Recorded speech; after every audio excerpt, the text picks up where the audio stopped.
Welcome back, ladies and gentlemen. Let's get this party started. Where we last left off, we had finally made it into building number 5. We are now in the game's home stretch. Unfortunately, this is also one of the hardest home stretches in, quite possibly, in Nintendo gaming history.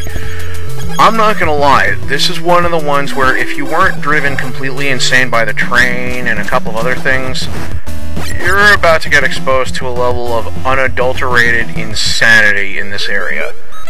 The enemies are harder. You start encountering, when the hit squads are called now, you'll occasionally encounter non-standard enemies. You're now facing the elite enemies, who are pretty much the strongest of the regular guards. So yeah, we're in for a long, difficult fight. And this commander tells us, the commander holds the key to this secret weapon. He is referring to, of course, to Metal Gear. The general gist of this particular bit of dialogue is that you can't open the door to get to the Metal Gear tank until you kill the last boss. These guys are the elites. An interesting thing that I noticed only recently, Nick and the elites have an identical sprite. Their sprite looks identical, they're just colored differently. I find this kind of humorous.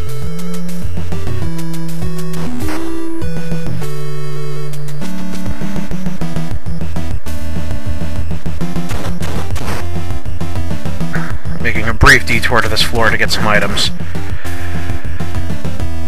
The centerpiece of Building 5 is that it has no less than 3 side-scrolling areas, 2 of which we have to backtrack through.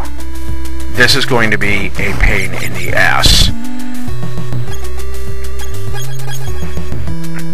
Fortunately, we're reasonably well stocked on rations, so it shouldn't be a huge deal.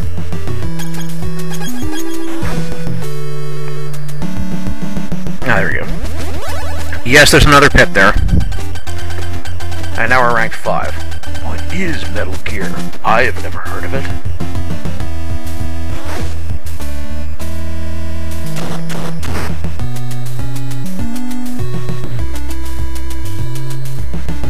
Once again, just gotta sneak through here. The enemies here are really kind of annoying once you start getting to the later areas, because the later hit squads are capable of causing huge amounts of damage, and taking a lot more than just the regular guards. You guys have been pretty familiar with the guards that just die in one shot, but a lot of the hit squad enemies from the alternate hit squads, they start taking like 3 or 4 bullets. That's where the shotgun starts to get a workout.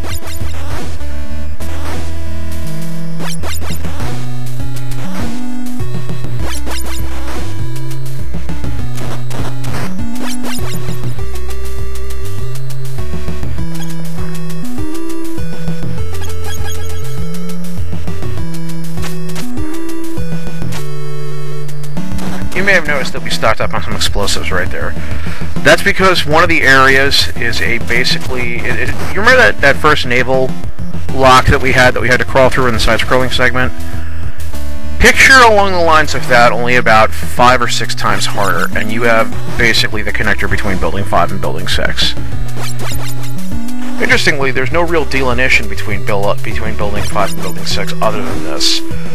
In fact, it's very easy to assume you're simply in the same building just by the simple fact that, both buildings look very similar and have the same music. Speaking of music, I do like the music in this area. It's very sinister, and it gives you the hint that, you're in like a huge, important area. Honestly, a lot of Snake's Revenge's music is really nice. I'll give credit where credit's due on that one.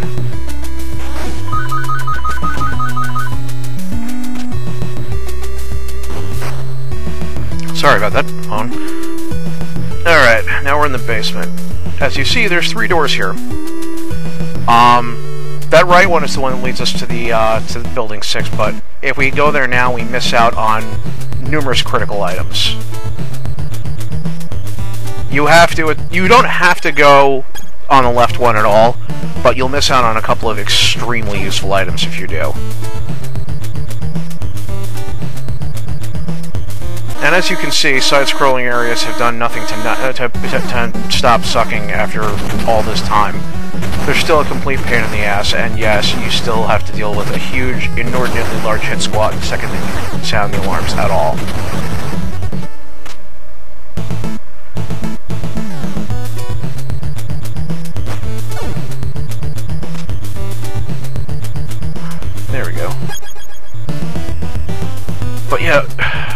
The later side-scrolling...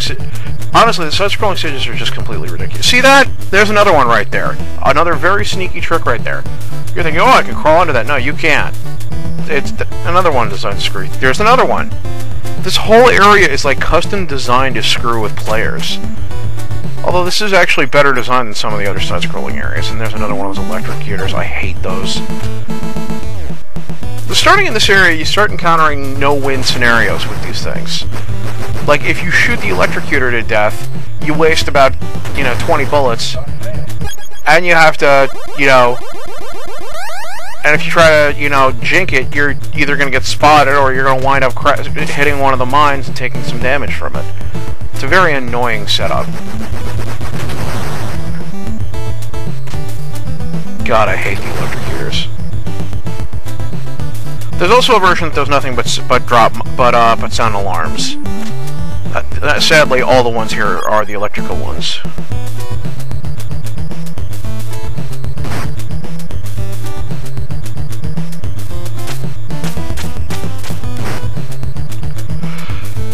Again, those hatches in the ceiling drop bombs the second there's an alarm sounded. This entire area is like the... Seriously, who designed this? I'm like, was there some... I've been thinking to myself over the last couple of days, what insane programmer set this up? Now, when you look at this doesn't seem to be, all that... wasn't all that great, but yeah, you need to use the X-ray lens in order to find the hidden way. Damn it. Thankfully, there's no enemies around here, so there's no need to worry. Do not go up from this area. Like, you could go through the area I'm about to go through, but do not go up through that little gap that we just passed. The reason why is there's an instant death pit located right above that. Specifically intended to screw with you. And if you die, you have to start all the way back at that elevator. Here we get card 5, and here we get the boots.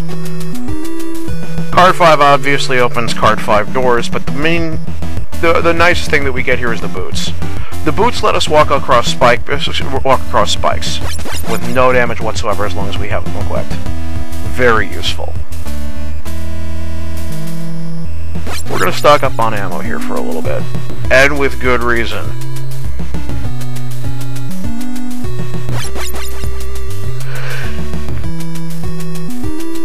Like, you thought the first side-scrolling area that we had to go through was bad, but the next two are the work of a serial motherfucker, so just, watch this, because it gets insane when we start heading through here.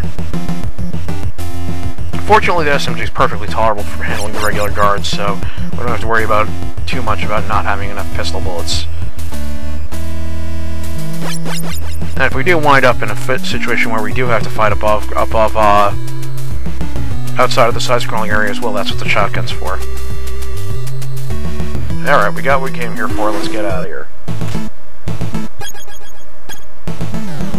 Yeah, we gotta go through this nonsense again.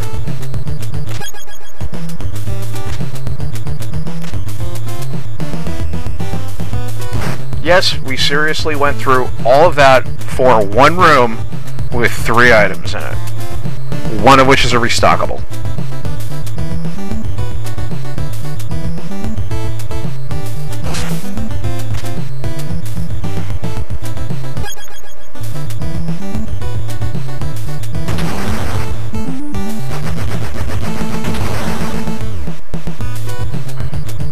See, this is where I started to have problems with these, with this game, was around this time. I know a lot of people who've gone through most of the game only to get here and just fail. And it's not hard to see why, because these areas are insanely difficult. Okay, look at this. This is quite literally a no-win scenario. You touch those bombs, they explode, you take damage, guards alerted. You kill the electrocutor, it explodes, guards alerted. Guard spots you, guards are alerted. Either way, you have a fight on your hands right here. This is a literally inescapable detection area.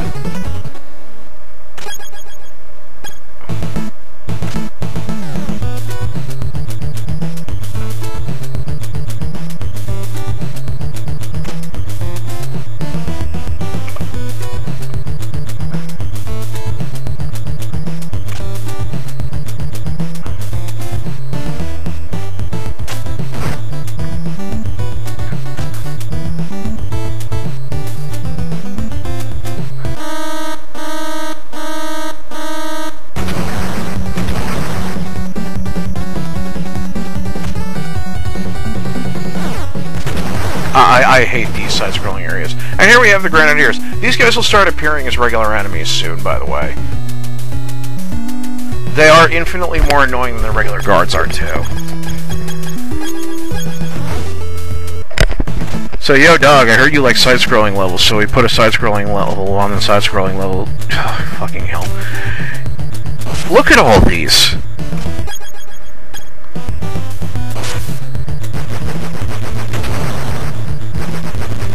And again, note the sheer volume of electrocutors in this area. Like, honestly, who designed this area?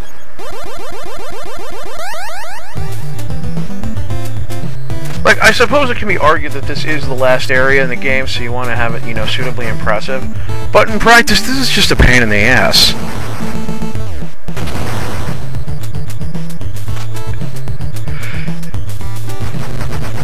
This isn't even clever like the trams were. Okay, look at this. The game expects you to try to dodge these and crawl under them. Or destroy them. Gee, I wonder which method we're gonna take.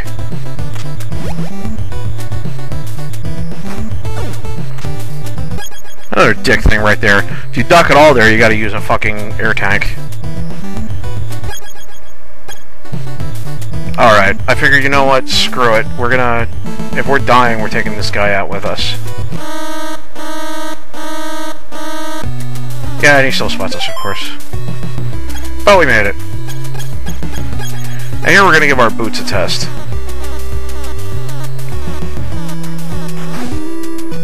As you can see, no damage whatsoever. Very useful. And there's a couple of areas where there's other kinds of spike traps which you can immunize yourself against with the boots.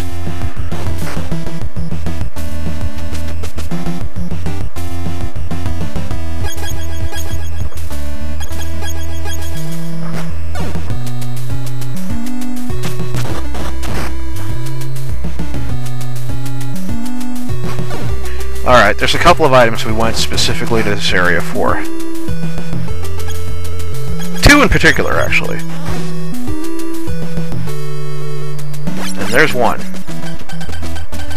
Yes, despite getting it very early in both Metal Gears, we got it at the end of the game. The body armor. Now, of course, according to Big Boss, real men don't need body armor. But, again, this is an insanely useful item in the game. And the fact that you get it this late is just completely hilarious. It's interesting to note that right here we have another item which started in Snake's Revenge and later was ported to Metal Gear, the directional microphone. It's called a hidden microphone due to a mistranslation here, but that is a directional microphone. You need it in order to listen to it on a conversation directly below the commander's room, which gives you the only actual bit of insight whatsoever as to the last boss's actual weakness. So while it's kind of an obscure item, and one that's easily missed, it's kind of necessary. At least if you want, you know, at least unless you're using a walkthrough, in which case, you know, you can just say, fuck it. Oh, and more truth gases, and that's swell.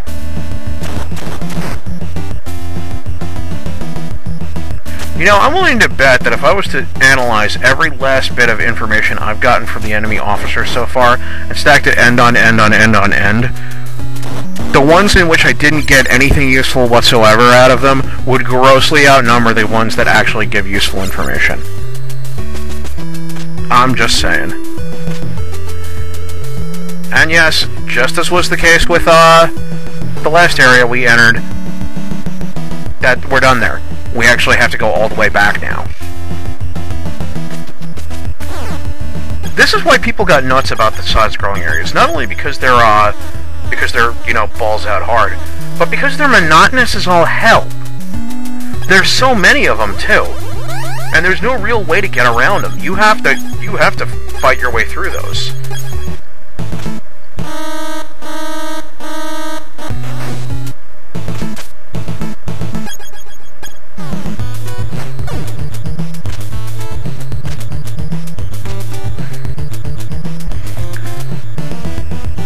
This area is insane. Even by my standards, this area is really, really bad.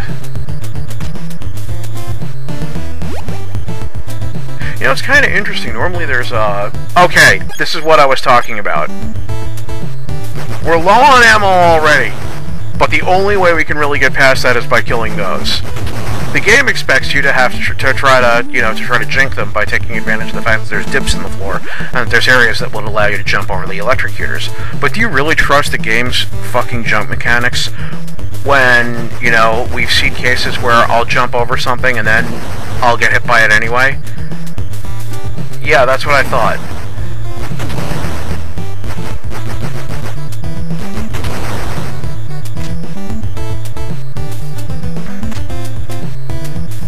Now, mind you, we just stocked up on ammo a little while ago. We had over 200 rounds. And 90% of it because of the electrocutors. We have 20 rounds left in the left in our mags.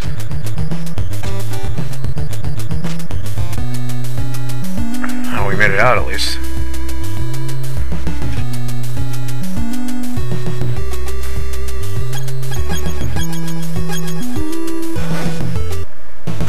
Alright, I still have maxed air tanks, so we're going to try this the old-fashioned way. The only thing I could really stock that would make this any easier is ammunition, and unfortunately that's already in short supply. So we're going to try to handle this the asshole way, because we frankly don't have any other option. We gotta try to risk it, in other words.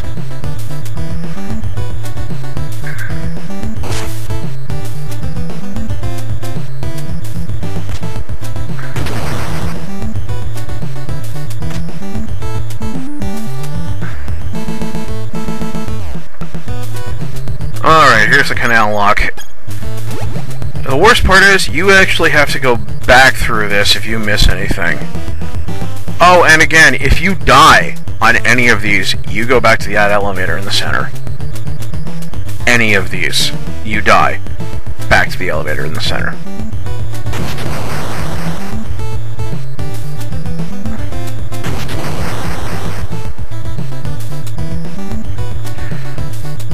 The interesting part about this thing is it's actually possible to wind up getting stuck through this area, not because, you know... Not because this area is even all that hard, because the air tanks don't carry... I don't know if you noticed it, but the air tanks don't carry over. If you started using an air tank and then left the water, the air tank is still at the level it was all that time ago you used the air tank. So instead of just automatically replacing them with fresh tanks, like any other game which wasn't insane might try to do, this one will just, you know... Well, no, you still have that air tank, it's just got a tiny bit of air left in it. It's still good.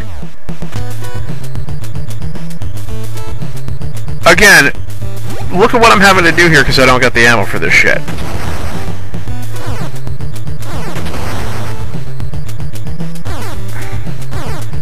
And I'm completely out of air tanks, which means I have to fucking ford the water.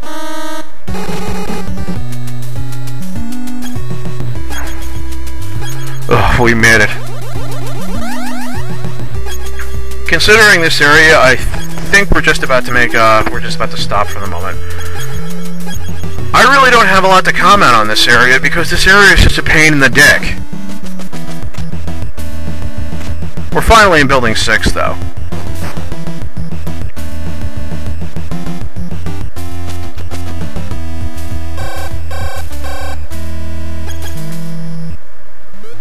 Let's see at least what the transceiver has to say.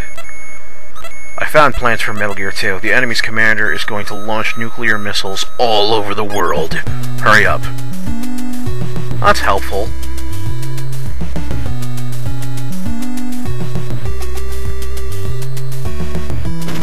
Again, this area is loaded with traps, which is frickin' ridiculous because there's so many different ways to get, get yourself into trouble in this area.